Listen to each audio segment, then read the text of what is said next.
saan may isang hostage-taking drama na nagaganap. Teka, miss ha, sandali lang. Vivian, let's start from the beginning.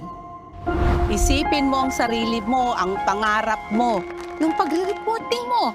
Sigurado ako, proud siya sa iyo. Tingin mo sumikat ang tatay mo dahil komportable siya? Brilliance is never comfortable, sweetheart.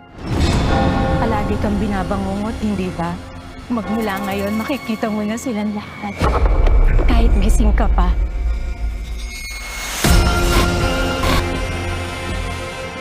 Ano ka nangyayari sa'yo? May nangyari sa akin. Merong nagbukas sa akin. Nakakakita na ako ng multo. Dahil sa punyetang bracelet na yan. Pag nakipagsayaw ka sa demonyo, hindi ka natitigil ng sayaw hanggat sabihin niya. Yung mga sumpa-sumpa na yun, nasa utak mo lang yung lahat. Ginagawa ko yun ng lahat ng to para ibunyag ang katotohanan. Nausog ako, nasumpa ako, di ba?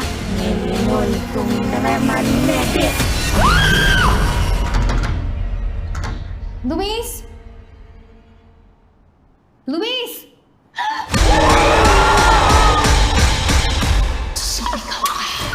Wala akong kasalanan! Hindi ako pumatay sa kanila!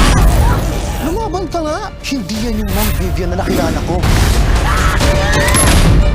Akala niyo ba bakit mahirap kami ay titiklop kami? Papasok ka sa utak mo at doon ka niya ang bubulukin!